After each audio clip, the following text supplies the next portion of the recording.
Today I'm going to be making a no pour tech of malt yeast agar extract using reusable PP5 cups. I put a vent patch on them to help relieve condensation and to relieve pressure during the pressure cooking process. This pour is approximately 30 of those. And the recipe is 7 grams of light malt extract, which you can get from any brewery. Nutritional yeast you can get from the grocery store. Agar powder you can get from the grocery store. And I've started pre-mixing a little bit of water in the flask with some blue food coloring. One issue you might run into with agar is if the pH is too low, the agar will not set easily. And red food coloring has a pH of about 1. So I don't recommend using red food coloring. I'm going to use blue food coloring that has a pH of about 8. Now I've already pre-measured all the ingredients and put them in a container here. So while the water is getting ready to finish boiling on the stove,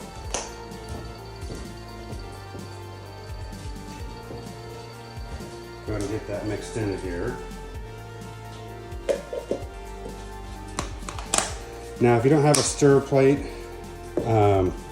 you could measure out 500 milliliters of water and put it in a pot and boil all your agar ingredients in a pot and mix it with a whisk.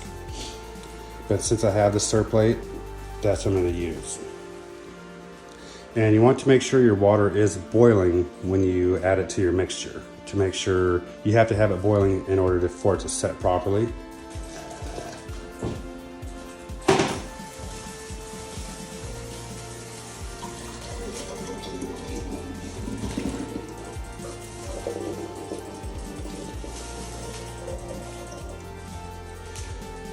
So we go ahead and let that mix for a couple minutes.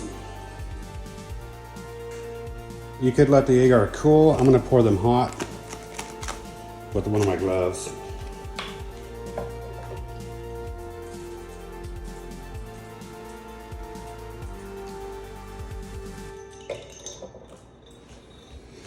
Gloves getting a little hot, which is the perfect time to put it back on the stir plate. Make sure everything is mixed back up because the yeast will want to settle. The nice thing about the food coloring is it kind of shows you how thick you're pouring, so you can go back over when you have leftover.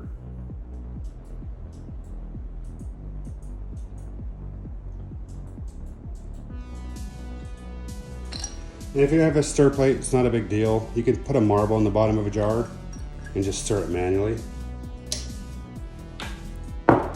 But if you got them, go ahead and use them. Now I'm going to let them cool down and gel up. Now that these have cooled down and set for approximately 30 minutes, I put the lids on. Do not put the lids on before that point or you'll have excess condensation, which you don't want. And I'm going to take stacks of 5 of these. And I've got wide mouth, quart-sized mason jars, and modified the lids with another filter patch for pressure. I'm going to take these, turn them upside down, put them in the jar, and put the caps on for pressure cooking. And this will help too much excess moisture from getting into the dishes while you pressure cook and sterilize them. And the point of this doesn't mean that you don't need a flow hood. I mean, you could still use a still air box. The nice thing about this is this cuts down on a lot of time, because normally you would pressure cook your agar for 20 minutes and then the pot would take hours to cool, and then you have to go pour it in front of a flow hood anyways, or inside a still air box.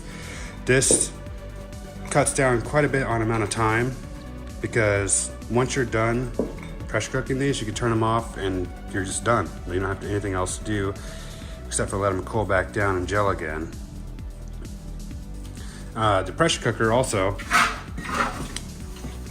I'm not putting the water level very high. It's not even going over the bottom of the edge, just because of the fact that we're only pressure cooking for 20 minutes, so you don't need to worry about running out of water if you don't run your cooker too high. All right, our safety button's up. As soon as this starts to hiss, since the containers are inside of jars, in order to be extra careful, I'm gonna go ahead and pressure cook this for 20 minutes instead of my normal 15. Once it starts hitting, I'm gonna turn the temperature down about halfway just to maintain that. Once the timer is done, I'm gonna turn the oven off, and then I'll pull this off and put it on a hot pad and let it cool that way. Now the pressure cooker is cooled down enough to open it up. Take the jars out, take the lids off just to allow them to cool a little bit quicker. And we'll see where we're at here shortly. Here we are about 18 hours later with most of the plates drying out on the lids and ready to go or ready to store.